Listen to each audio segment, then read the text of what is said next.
Muita gente já fica bloqueada, pensando assim, não, eu acho que não dá, eu não vou conseguir estudar mandarim, não vou conseguir conciliar o mandarim com outro idioma. Eu estudo um idioma por vez, eu já acho difícil. E aí eu já começo com o seguinte, para até quebrar esse argumento, apesar de que eu vou fazer minhas ponderações sim, que é o seguinte, quase todo mundo da minha geração estudou duas línguas na escola. Estudou inglês e estudou espanhol. Eu não vou comentar sobre o nível de exigência, sobre a qualidade, mas todo mundo já está mais ou menos acostumado a estudar duas línguas estrangeiras. Então existe essa questão. E aí como que a gente vai fazer com outras línguas? Eu digo o seguinte, claro, o que é o ideal? O ideal é que a gente pudesse dedicar integralmente as atenções a uma língua só, né? Esse é o ideal.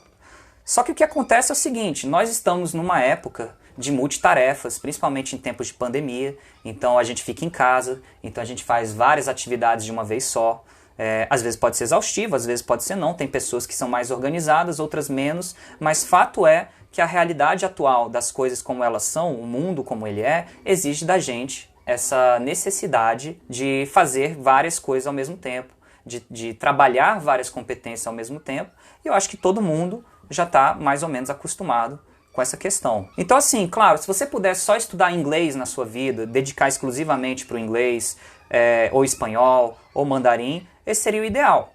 Porque num primeiro momento, a princípio, é verdade que se você estuda mais de uma língua ao mesmo tempo, você vai estar dividindo atenções daquela língua, provavelmente, com a outra língua que você está querendo adquirir. O ideal é o quê? O ideal é que você se dedique a uma só. Mas o mundo que a gente vive não é assim. Se nós pudéssemos ser 10 pessoas ao mesmo tempo, cada pessoa ia se dedicar a alguma coisa. Como nós somos um só, claro, nós temos o auxílio da tecnologia, nós temos enfim, basicamente isso. O auxílio tecnológico consegue maximizar para a gente as tarefas que a gente faz. Então a tecnologia está ajudando a gente em vários sentidos, inclusive no aprendizado de idiomas.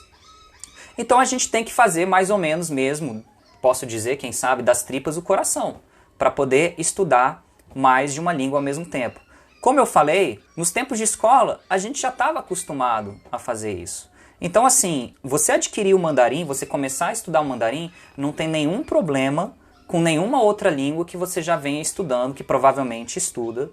E assim, você tem que pensar que o estudo de idiomas, isso é uma outra coisa muito importante. O estudo de idiomas é quase que uma coisa para a vida inteira. É uma coisa que você vai carregar de um jeito ou de outro daí para frente na sua vida. Então assim, eu vejo muitas pessoas falarem assim coisas errôneas do tipo: ah, eu terminei, tirei o diploma de inglês, pronto.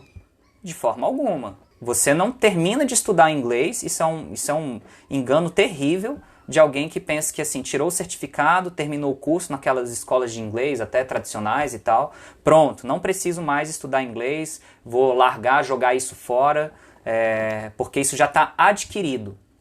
E aí uma coisa que eu gosto de falar é o seguinte, quando você estuda um idioma estrangeiro, é como se ele fosse um filho.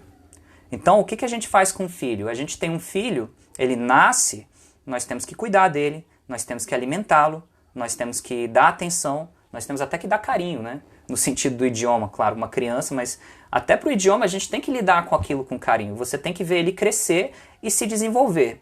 O que acontece se você não nutre ele? O que acontece se você não dá atenção? Ele vai ficar doente, ele vai ficar desnutrido, ele vai até morrer. A mesma coisa acontece com os idiomas. Então assim, você, claro, que ao inserir o mandarim, você vai ter que dar a devida atenção a ele.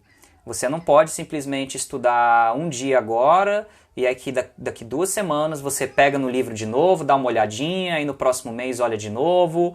Não é assim que funciona. Então, é claro, é uma decisão séria, vamos dizer assim, até brincando como se fosse ter um filho. Então, você vai ter que, se você decidiu ter esse filho, você vai ter que ter ele para valer. E aí você vai ter que cuidar dele da melhor forma possível para que ele se desenvolva. Então, a escolha de um idioma, até para estudar, é uma coisa muito séria. Então, você só pode fazer se você realmente pode dar a devida atenção a ele para que ele possa crescer.